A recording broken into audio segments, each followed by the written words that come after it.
урматтуу көрөрмандар, бүгүн сиздер менен кыргыз тилинде туура сүйлөө жана туура жазуу боюнча кезектеги сабагыбызды улантабыз.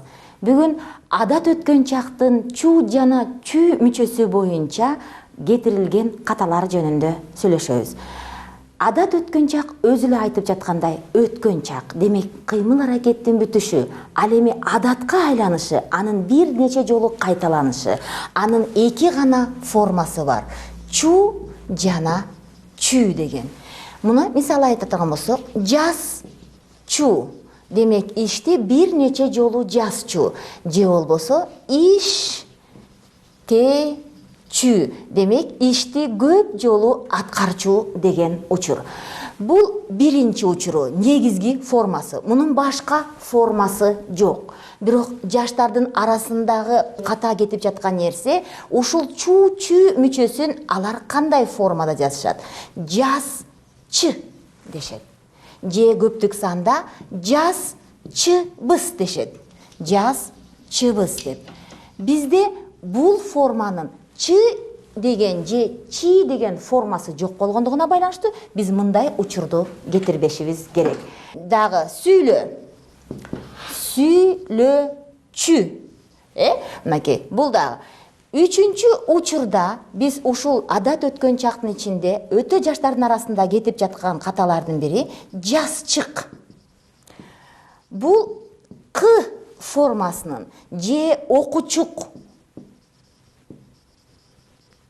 К формасынын кошулуп калгандыгынын себеби бул көптүк санда биз жазчубуз же болсо жаздык деген айкын өткөн чактын могул д формасынын ч формасына окшош болуп келип, окуучулар анын акыр жагындагы к формасын бул адат өткөн чактын формасына жакындатып келет. Мунун өзү туура эмес экендигин билишибиз керек. Бул жерде эки ката бар.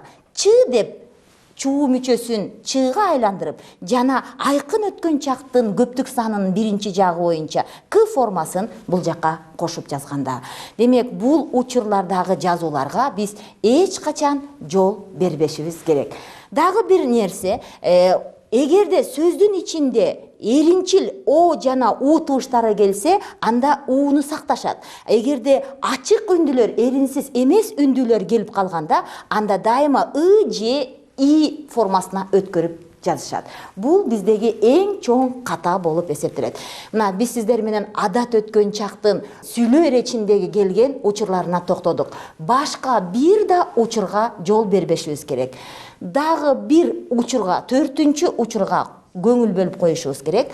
Адат өткөн чактын дагы бир формасын улуу муундагы курактагы адамдар көп кездештиришет. Анын ычу, учу жана үчү деген формаларын колдонушат. Мисалы үчүн, баручумун же келүүчүмүн дешет.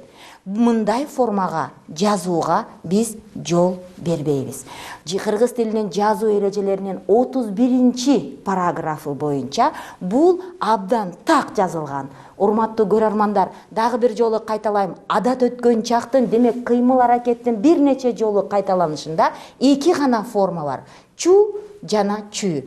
Жаз чу, иште чү, көрчү деген форма менен колдонушубуз керек. Ал эми жаштардын арасындагы жазчык, ишчик, көрчүк деген формаларга жазууда эч качан жол берилбейт. Жазуу эле эмес, сүйлөөгө дагы жол берилбейт. Ал эми баруучумун, келүүчүмүн, иштөөчүмүн дегенде сөздүн аягы үндүү болгондо ал көбүрөөк маселе жаратпайт. Ал эми үнсүз менен келген учурларда бул учурга дагы жол берилбейт.